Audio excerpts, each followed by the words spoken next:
여러분 우리가 함께 보실 말씀입니다. 마태복음 26장 24절입니다.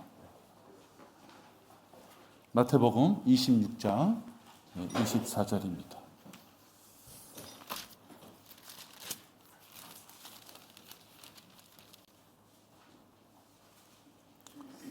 제가 받들어 읽겠습니다.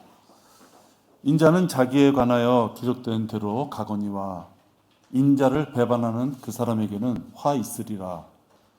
그 사람은 차라리 태어나지 아니하였더라면 그에게 좋을 뻔 하였느니라고 하시더라. 뭔가 아쉬움이 있는 그런 구절입니다. 강력한 아쉬움을 나타내는 그런 구절이죠. 오늘 설교 제목은 차라리 태어나지 말았어야 할 사람. 이 세상에서 우리가 얼굴을 마주치지 말았으면 더 좋았을 사람. 이런 뜻입니다. 잠시 기도하겠습니다. 아버지 하나님, 저희들에게 귀를 열어주셔서 주님의 말씀을 들을 수 있도록 감각을 살려주시고 들려주신 하나님의 말씀에 따라 저희들이 거듭난 영이 반응할 수 있도록 우리의 새 사람을 주님의 말씀으로 채울 수 있도록 오늘도 인도하시니 감사를 드립니다. 이 시간 저희들 주님이 주시는 말씀으로 저희들을 더욱더 성장하고 하나님의 강건한 군사로서 그 능력을 발휘하는 그러한 우리가 되기를 소망하는 마음으로 주님의 말씀을 듣습니다.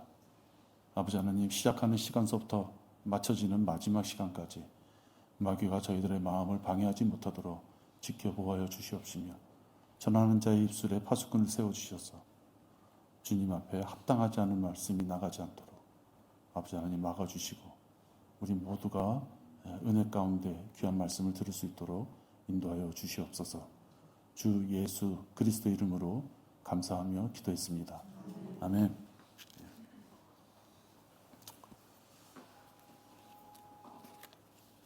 세상에 아예 없었으면 넌 좋았었겠다. 이런 경고죠. 결코 좋은 말씀이 아니죠. 넌 태어나지 않았으면 더 좋겠었어. 왜 태어났냐 이 뜻입니다. 성경에서는 지옥에 갈 사람들을 두고 하시는 말씀입니다.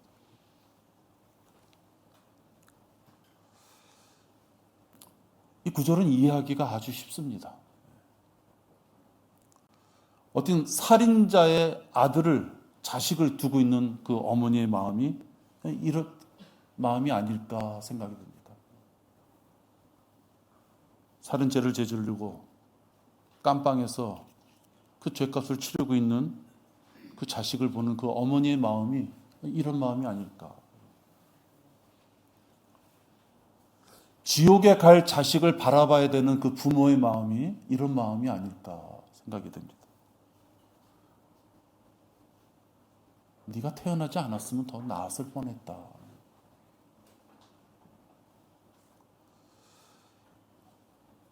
마귀는 차라리 태어나지 말았어야만 될 그러한 질책을 받을 만한 사람들을 만들어냅니다. 죄인들을 복음의 말씀에서부터 자꾸만 멀어지게 하는 것이죠. 그래서 그 죄인들이 마땅히 지옥에 가야 되는데 지옥에서부터 구원을 못 받게끔 자꾸만 붙들어냅니다. 혈기에 찬 우리 젊은 자녀들을 술과 또 음행과 폭력, 게임 또는 이 돈의 힘으로 철저하게 파괴시킬 수 있는 것이 바로 마귀의 힘입니다. 가정에서도 보면 남편과 아내를 음행을 통해서 간음하게끔 하여 그 가족의 구성원을 산삭조각 낼 수 있는 것이 또 마귀의 힘이에요. 한 가정의 구성원을 봤을 때 그 부부의 관계도 그렇고 그 자식의 문제도 그렇고 마귀는 얼마든지 다시 태어나지 말았어야 돼요. 아싸리 내 눈앞에서 보이지 않는 것이 더 나았을 뻔한 그런 환경을 자꾸만 만들어내는 것입니다. 마귀는 인격체입니다. 실제로 존재하는 자입니다. 상상 속에 있는 존재가 아니에요. 그냥 마귀는 어떤 힘, 악한 힘, 그 정도가 아니에요. 실제로 인격자로서 존재하는 것이. 하나님과 사람들 사이에 어느 곳을 가든지 그는 왕래하면서 죄인들이 지옥에 갈 수밖에 없는 그 죄악의 굴레에서 또 빠져나오지 못하게끔 자꾸만 붙들어냅니다. 멀리서 보고서 그냥 가만히 있는 것 정도가 아니라 자꾸만 함정을 만들고 미혹을 만들어서 공작 정치라 그러죠.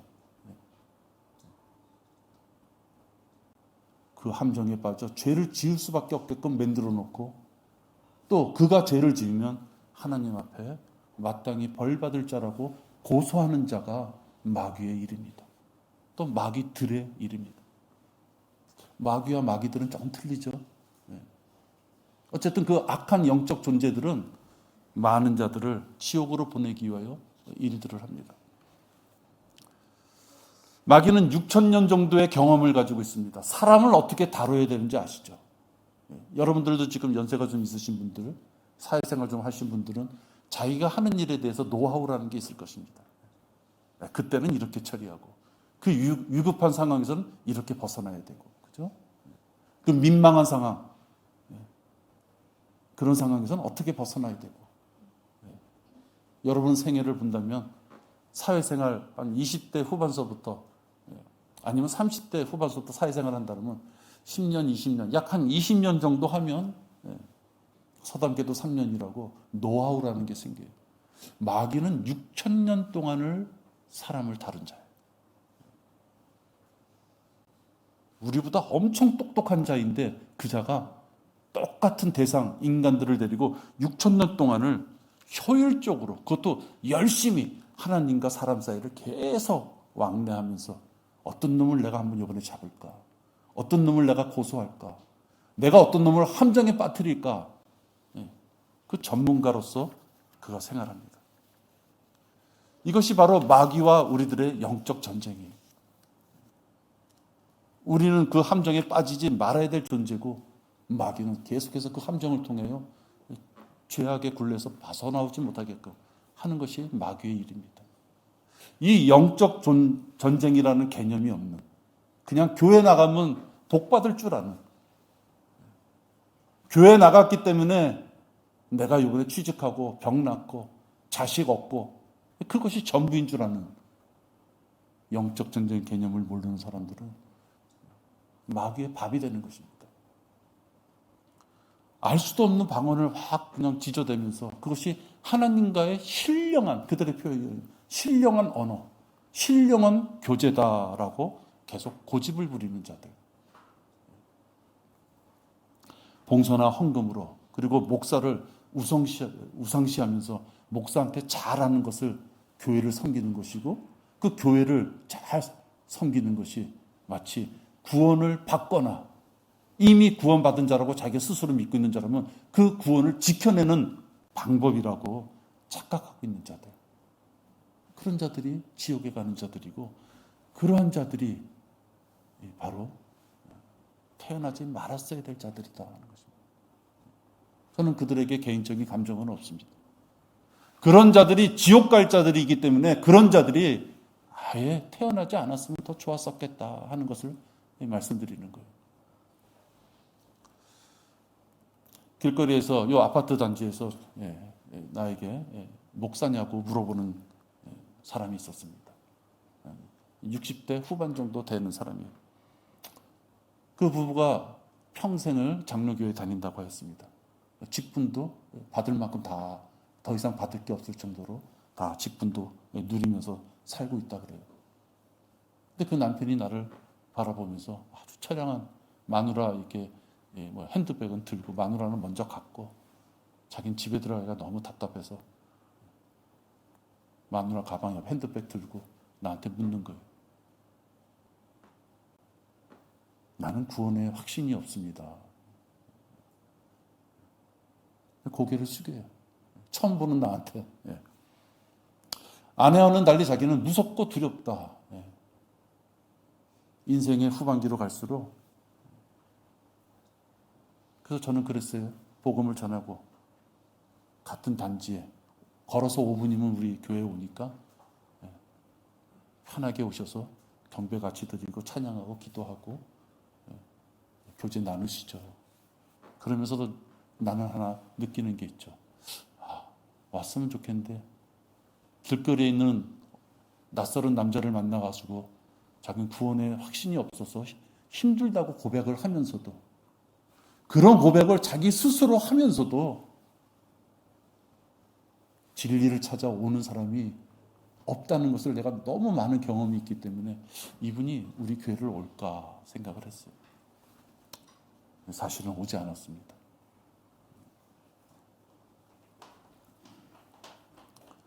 근데 여러분, 평생을 교회 다니고 부부와 같이 장로교회에서 받을 수 있는 직분 다 받고 친구들도 다 장로고, 그러니까 커온 사람들이 다 장로가 됐대요. 여러분, 그 사람도 차라리 태어나지 말았어야 될 사람이다 하는 거예요. 구원의 확신 없이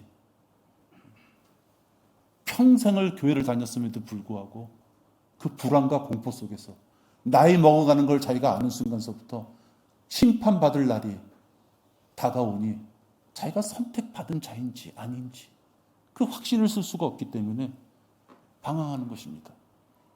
예정론에 따라서 자기의 구원이 창세전서부터 정해졌다는 것을 확신할 수 있는 방법이 없기에 그는 고민하다가 지옥에 가는 거예요.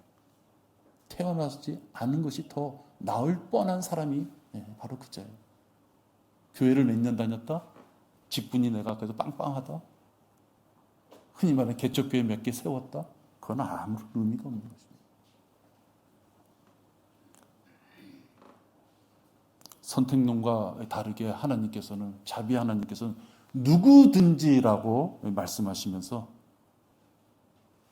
모든 사람에게 다 구원의 기회를 주십니다. 여러분들 계시록 3장 20절 보십시오. 보라, 내가 문 앞에 서서 두드리노라. 내가 선택한 집, 어떤 집만 가서 딱 찝는 것이 아니라 내가 문 앞에 서서 두드리노라. 누구든지 내 음성을 듣고 그 문을 열면, 두드리는 그 음성을 듣고 그 문을 열면 내가 그에게로 들어가서 그와 함께 먹으며 그도 나와 함께 먹으리라. 분명히 누구든지라고 말씀했습니다. 한계가 없어요. 모든 사람에게 내가 가서 문을 두드릴 테니 나와 함께 먹자.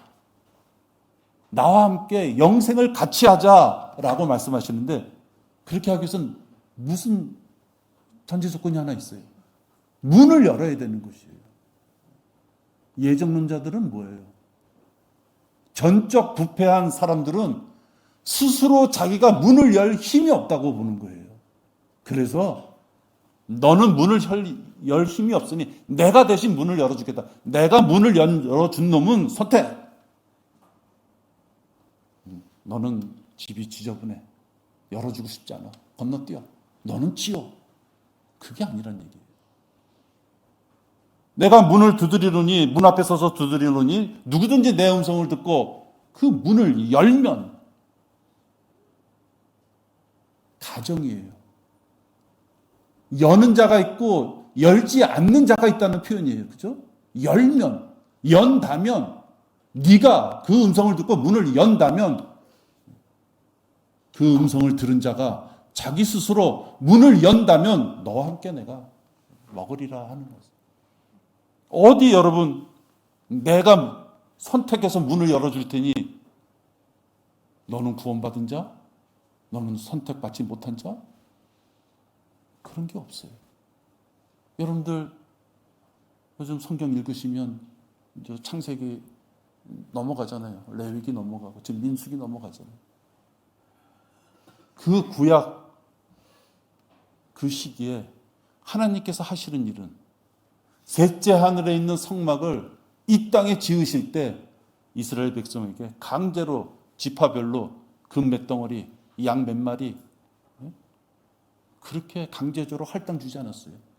자원함으로 가져온 그 물량이 너무 많아서 모세가 더 이상 가져오지 마라. 자원함으로, 자유의지로, 자유의사로 그 일들을 행하는 거예요. 하나님은 우리를 로봇으로 만들지 않으셨어요. 교제하고 싶으신 거예요. 살아있는 교제. 명령하는 관계가 아니라 마음을 주고 사랑을 나누는, 관심을 표하는, 정을 통하는 그런 관계를 원하시는 거예요. 이렇게 귀한 구원의 음성을 하나님이 두드리실 때 간혹 부모가 자녀들의 귀를 막는 경우가 있어요. 답답하죠? 안타깝습니다. 우리 자매님도 어느 한 분이 그런 일을 당하셨죠, 얼마 전에. 왜 아무것도 모르는 우리 애한테 지옥, 뭐 불길 이런 거 얘기해가지고 집에 와가지고 나한테 엄마 지옥 가면 안 되라고 이런 얘기하게 하느냐. 왜 우리에게 이렇게 공포심을 주느냐, 이 어린아이한테. 저한테도 전화 왔어요.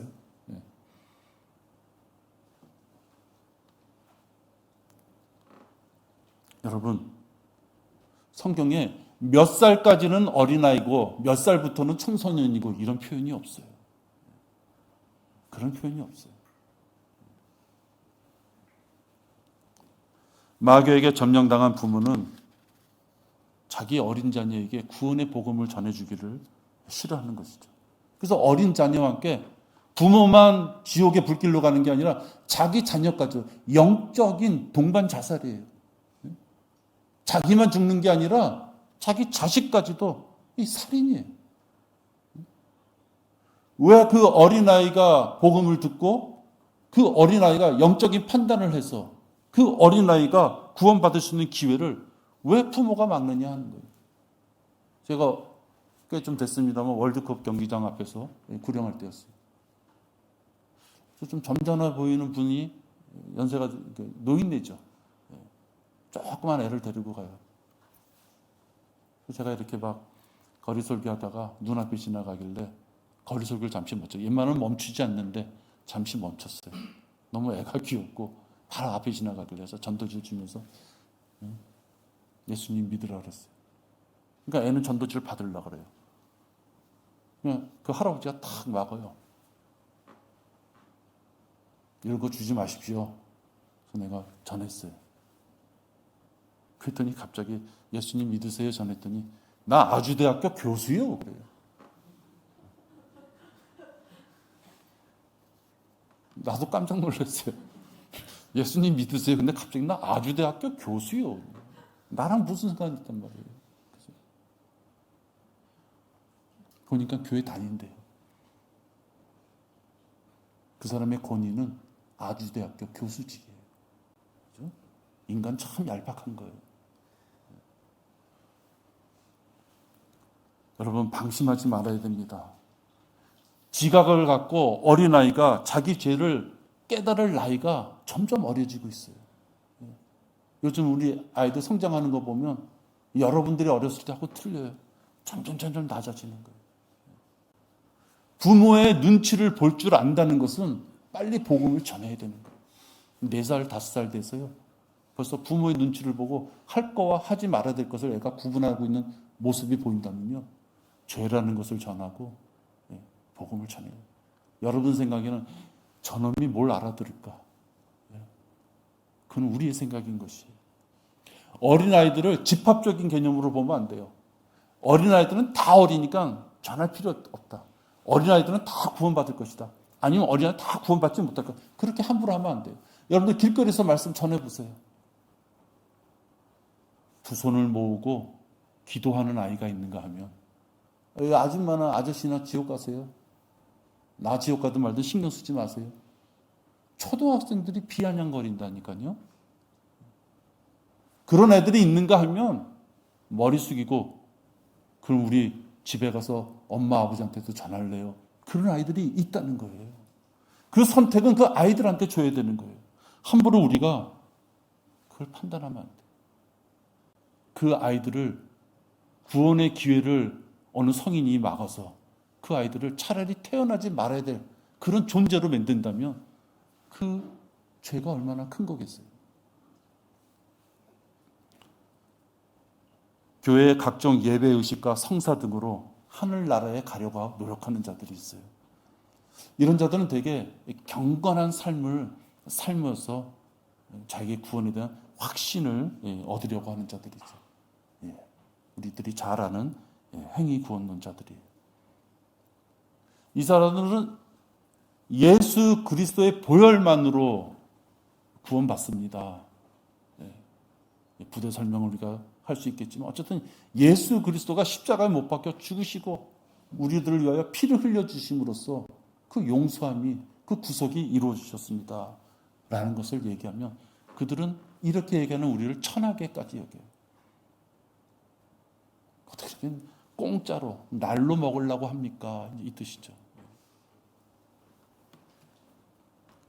쓰레기 같은 삶을 살던 자들이 예수 그리스도의 보혈에 그 공로에 힘입어 구원받는다. 그런 가능성이 분명히 성경 말씀을 통하면 있습니다라고 얘기하면 그들은 그 복음을 싫어하는 거예요. 죄를 졌으면 죄값을 받아야지 그 죄인이 예수 그리스도의 보혈을 믿고 자신의 죄를 회개했다고 해서 구원을 그건 받아들이기 힘들다. 그게 행위 구원론 자들이에요.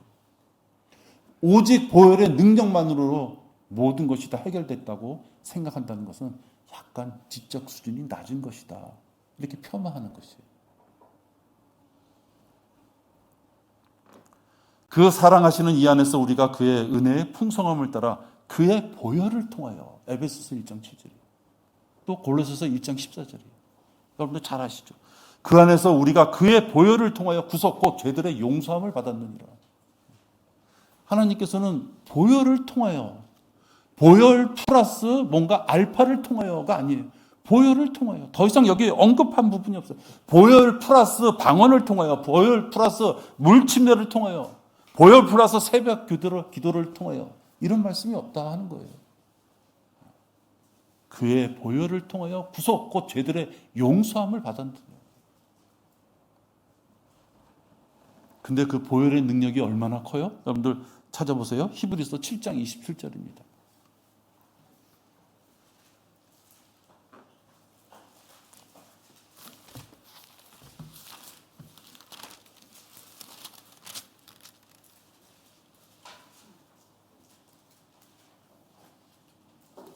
그 보혈의 능력이 짐승의 피처럼 잠깐 흘렸다가 죄를 잠깐 이렇게 냄새나는 죄를 잠깐 덮었다가 마치 죄가 없는 것처럼 그런 차원 정도가 아니에요.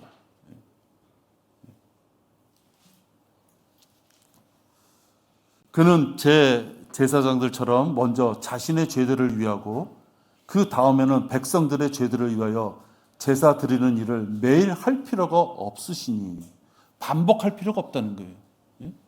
짐승의 제사처럼 죄를 질 때마다 또 잡고 또 잡고 또 잡고 그럴 필요가 없다는 거예요.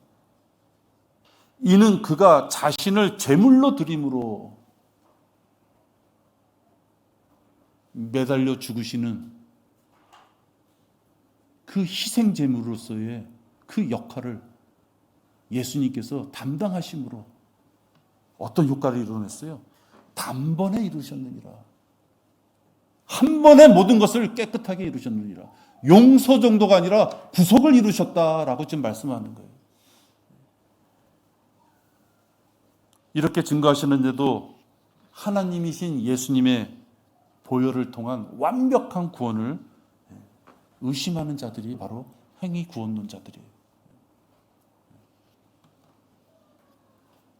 십자가 보혈의 능력에다가 자기의 열성과 어떤 성의를 좀 더 합쳐야지 완벽한 구원을 이룰 수 있다고 스스로 생각하는 거예요.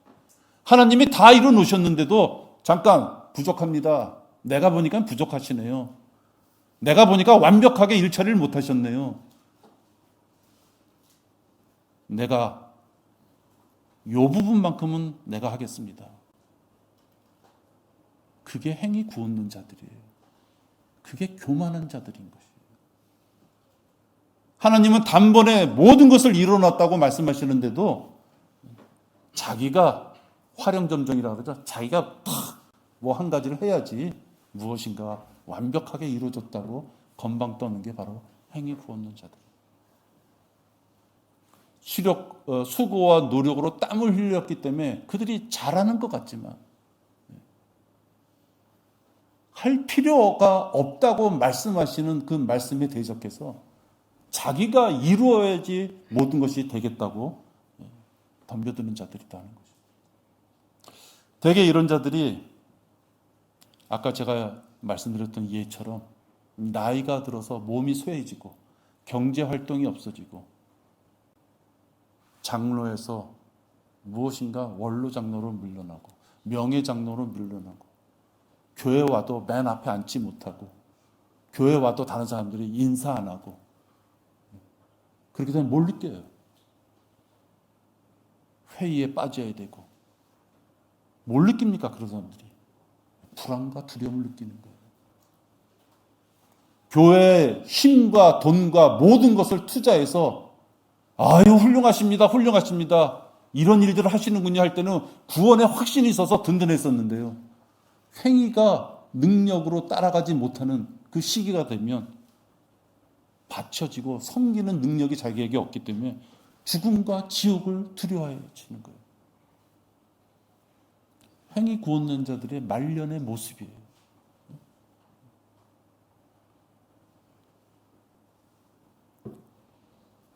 장로교 여러분들 새벽 기도라는데 가보셨습니까? 저는 한 대 가봤어요. 죄다 할머니 할아버지 죄다 방언하죠. 방언 소리 이렇게 들으면요 애절해요. 자기의 마음을 곡하는 거죠. 곡. 무슨 말 하는지도 모르면서 자기의 마음을 곡하는 거예요. 나 어찌 되겠습니까? 내가 그러니까 구원 받았다는 말입니까? 못 받았다는 말입니까? 불안합니다. 이렇게 외식적인 종교 생활을 하는 자들은 인이 박힌 자들이에요. 그래서 올바른 구원론을 들어도요. 잠깐만. 자기 거를 못 버려요. 잠깐만 기다려봐요. 왜? 평생을 거기다 쏟아놓은 것이 있잖아요. 열정과 정성. 뭐니 해도 돈. 그죠? 그것 때문에 벗어나지 못해요. 그래서 미련을 갖고 민기작 하고 있다가 나이 먹고 죽으면 평생을 그 교회 집사, 안수집사, 장로, 명예장로 뭐 온갖 직분을 그 교회에서 다 받았는데 바로 그런 자들이 차라리 태어나지 말았어야 될 사람들이다 하는 거예요. 평생을 하나님의 자녀처럼 살았어도 지옥에 갈 그런 저주받은 자들이에요. 오랫동안 거짓 교리에 굳어진 사람들은 그래서 구령을 하기가 사실 힘들어요. 자기 교회 목사를 이렇게 우상화하고 자기가 다니는 교회 교단의 헌법을 하나님의 말씀보다도 더 최조건위로 올려놓고 이런 자들은 귀에 말씀이 들려도요. 그 누룩을 벗어나지 못하기 때문에 힘이 드는 거예요. 누룩을 판별할 능력도 없어요. 여러분들 말씀 전해보십시오. 장로교, 감리교 사람들 말씀 한번 나눠보세요. 장로교, 감리교의 특징도 잘 몰라요. 나는 그 사람들을 생각해서 장로교는 이렇게, 감리교는 이렇게 잘못됐다 얘기하면요. 잘 몰라요. 자기네 교리를. 자기네 교리도 잘 모르면서 혹시 알아도 거기서부터 성별에서 나올 용기가 없는 것이. 무식하면 용감하다고 이 무지한 자는 자기의 의를 지키는데 강력한 힘을 발휘해요. 그래서 자기 스스로가 자기의 구원에 대한 어떤 해결점을 찾으려고 하는 것이죠. 많은 사람들이 그렇다는 거예요. 그러지 말아야만 됩니다. 죄 용서를 단번에 이루셨다고 말씀하시고 힘을 주시겠다고 다 이뤄놨으니 그 품에 들어오면 내가 힘을 주시겠다고 말씀하시고 수고하고 무거운 짐 지자들아 다 내게로 오라. 우리들의 삶은 세상에서 고통 가운데 있다는 걸 하나님이 아시는 거예요. 수고하고 무거운 짐진들아 다 내게로 오라. 그러면 내가 너에게 쉼을 주리라. 잠깐만요.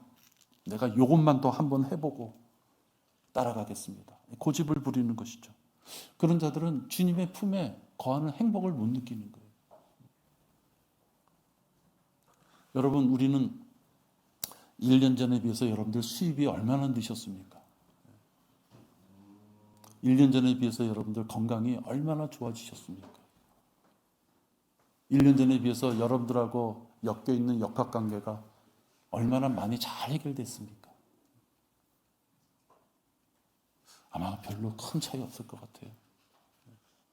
갑자기 그냥 상정벽해라 그러나요? 그냥 환경이 말이죠. 엉뚱한 모습으로 상상하지 못한 모습으로 연결 바뀌는 그런 환경 속에 우리 살지 않아요.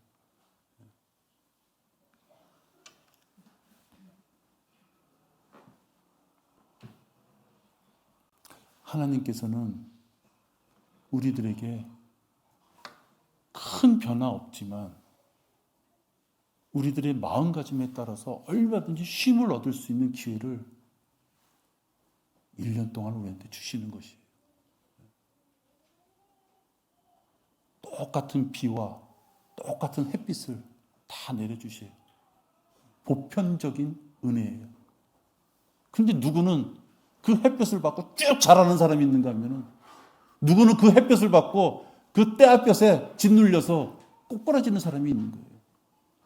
누구는 물을 줬더니 뿌리에서 쫙 흡수해서 성장하는 사람이 있는가 하면은 누구는 오히려 그 물 때문에 뿌리가 썩는 사람이 있는 거예요. 누구 탓이에요, 여러분? 누구 탓입니까, 그게? 하나님은 균등하게 산소도 주시고 바람도 주시고 햇빛과 보편적인 은혜를 다 내려주시잖아요.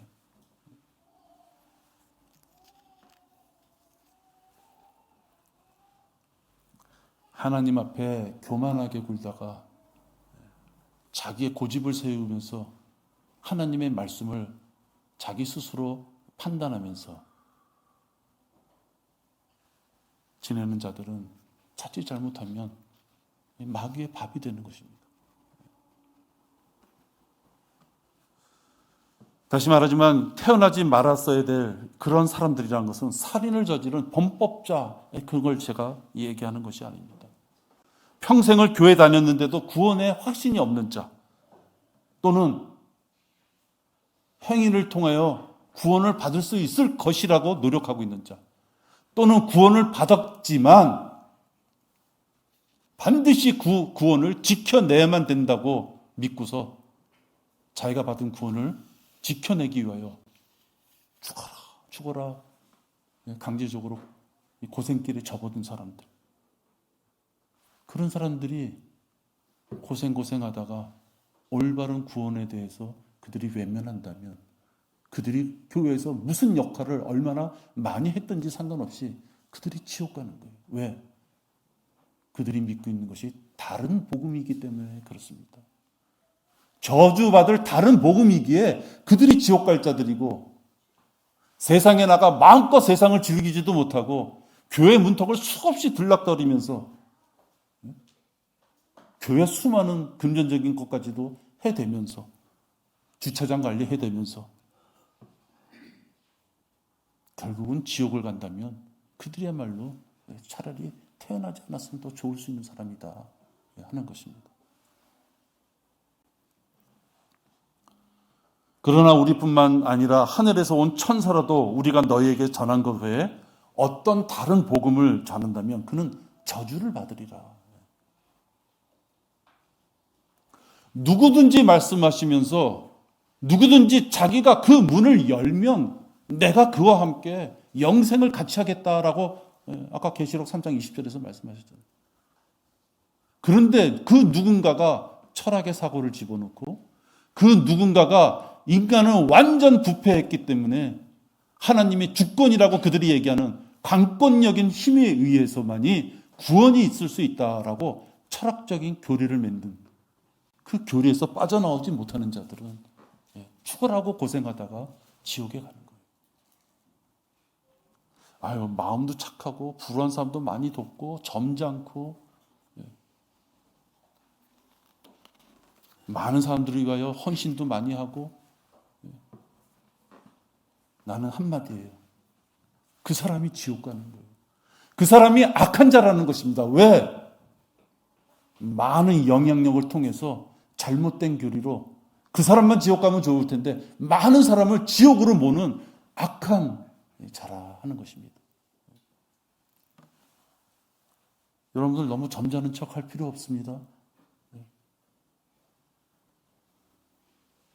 여러분들 너무 인격적인 척 할 필요 없어요. 지옥으로 몰고 가는 자인데 그런 자들에게요, 여러분 목사님 하지 마세요. 목사 XX 뭐 그렇게까지는 입이 들어오니까 할 필요 없어도요. 수많은 사람을 그 불길 가운데 있는 지옥으로 몰고 가는 그 영적 도둑놈들인데 그런 사람들 앞에 무슨 목사님이라고 이름을 붙입니까?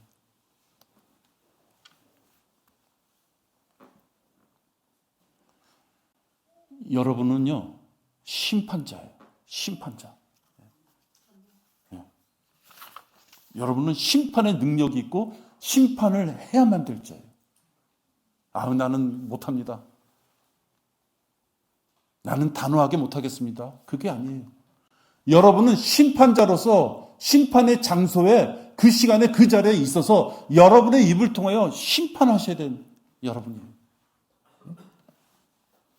고린도전서 6장 2절 3절 보십시오.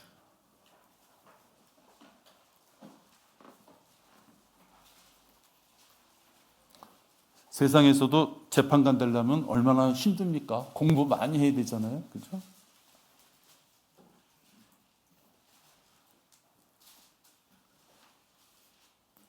여기 보세요.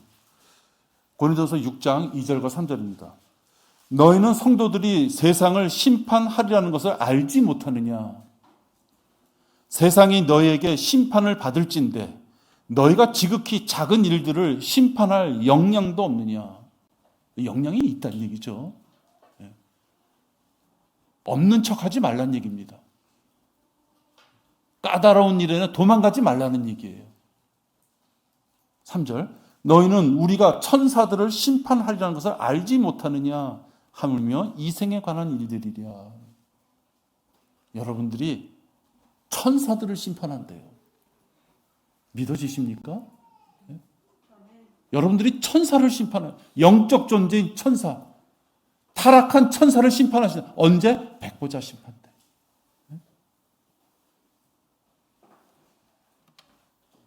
계시록 20장 11절에 있는 그 백보자 심판 때 여러분이 심판자 입장에서 여러분의 입을 통해서 불목으로 떨어져라, 불못으로 떨어져라, 너는 죄인이다라고 여러분이 심판하는 그 능력 있는 심판자라는 거예요. 20장 11절에 보시면요. 또 내가 큰 백보자와 그 위에 앉으신 분을 보니 그의 면전에서 땅과 하늘이 사라졌고 그들의 설 자리도 보이지 않더라. 또 내가 죽은 자들을 보니 작은 자나 큰 자나 하나님 앞에 서 있는데 책들이 펴져 있으며 또 다른 책도 펴져 있는데 그것은 생명의 책이라. 죽은 자들은 자기의 행위에 따라 그 책들에 기록된 대로 심판을 받더라. 모든 죄인들은 백보자 심판에서 지옥에서부터 다시 부활해서 붉은 군뱅이가 돼서 공중에 떠 있는 심판석이 아니에요. 그리스도 심판석은 멍석이 깔려 있는 걸 얘기하는 거예요. 백보자 심판은 석자가 없어요. 공중에 떠서 허공에 떠서 발길 밑을 봤더니 밑이 보이지 않는 우주의 공간에 떠서 심판을 받는 거예요. 얼마나 무섭습니까, 여러분?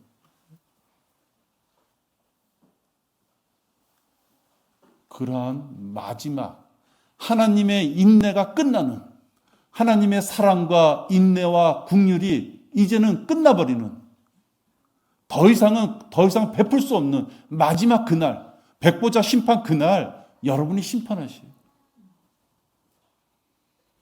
근데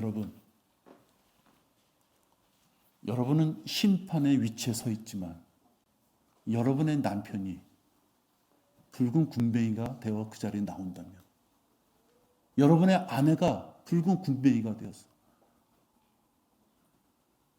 여러분의 부모가 붉은 군뱅이가 되어서, 여러분의 자녀가 죽지도 못해서 버둥거리는 붉은 군뱅이가 되어서 그 자리에 서 있고, 여러분의 입술로 여러분이 잘 아는 그 자들을 불못으로 보낸다면, 여러분 상상이 되십니까?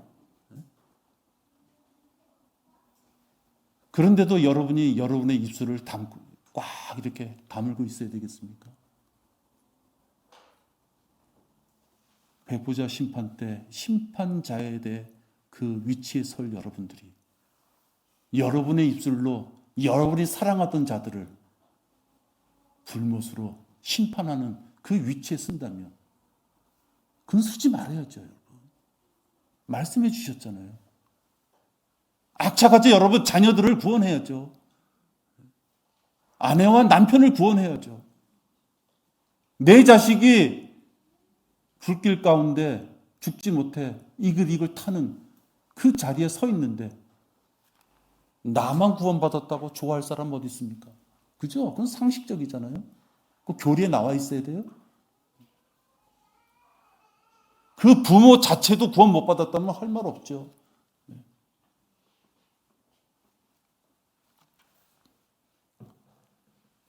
영원히 타야만 되는 이 불못은 너무 두렵고 무서운 것입니다.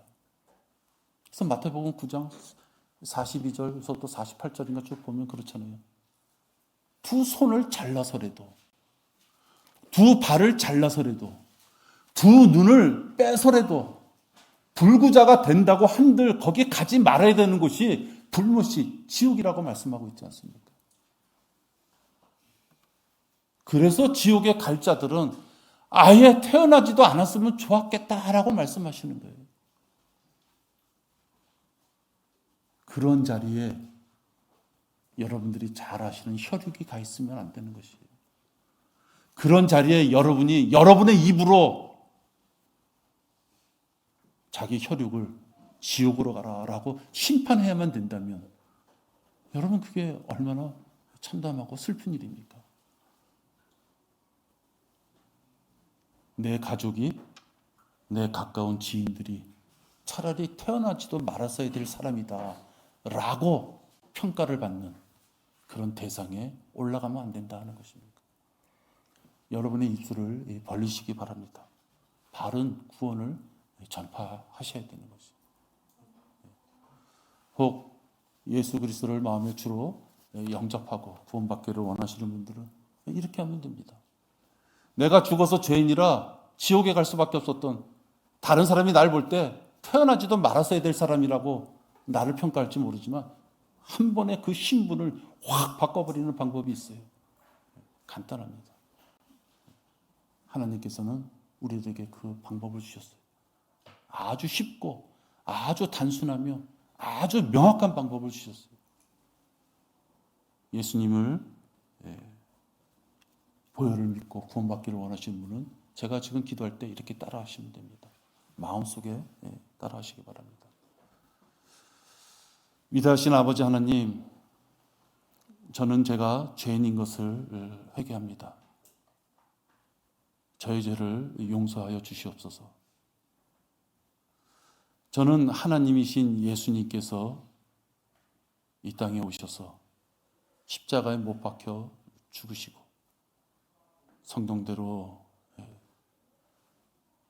장사되셨다가 3일 만에 다시 부활하신 것을 믿습니다.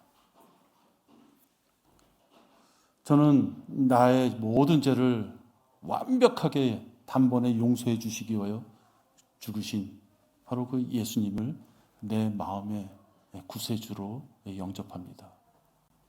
하나님의 약속에 따라 저는 영접 기도를 하였고, 저는 이제부터 하나님의 자녀가 되었음을 믿습니다. 아버지 하나님, 저를 하나님의 자녀로 삼아주시고 영원한 생명을 주심을 감사를 드립니다. 주 예수 그리스도의 이름으로 기도했습니다. 아멘. 예, 여러분 이렇게 기도하시면 되는 것이에요. 기도한 후에 우리 교회 몇 개월 동안 나와서 학습 세례 받고 유아 세례 받고 나중에 정식 입교 세례 받고 그런 과정이 있는 것이 아니에요. 장소와 시간대 다 불문하고 어디서든지 간에 자기의 죄를 회개하고 그 죄인들을 위하여 죽으신 다시 부활하신, 그래서 우리를 위하여 보혈을 흘려주신 그 예수님을 마음에 주로 영접한 자들은 구원받는다. 그 약속에 따라서 차라리 태어나지 말았어야 될 자가 예수님과 같이 공동 상속자로서 영원한 곳에 가서 함께 할 수 있는 자가 되었다 하는 것입니다. 복음은 단순합니다. 의심하지 마시고 이 복음을 잘 많은 자들에게 전할 수 있는 그런 여러분들이 되시길 바랍니다. 우리 기도하겠습니다. 아버지 하나님 감사합니다. 지옥은 너무나도 무섭기에 오죽하면 우리 사지를 절대 안 해서라도 가지 말아야 되는 곳이라고까지 말하는 것을, 우리가 말씀하시는 것을 봤습니다. 나의 사랑하는 귀한 생명들이 태어나지도 말았어야 될 어떤 그런 어려운 형편에 빠지지 않도록 주님, 우리가 우리의 입술을 벌려서 그들의 귀에 복음을 담대하게 전하는 우리들이 되도록 인도하여 주시옵소서. 내가 입을 다물었기에 그들이 붉은 군병이가 되어 영원한 불못인 그 불못에 떨어지지 않도록 아버지 하나님 저희들을 사용하여 주시고 저희들은 또한 담대하게 나가 외칠 수 있도록 인도하여 주시옵소서. 주 예수 그리스도의 이름으로 기도했습니다. 아멘.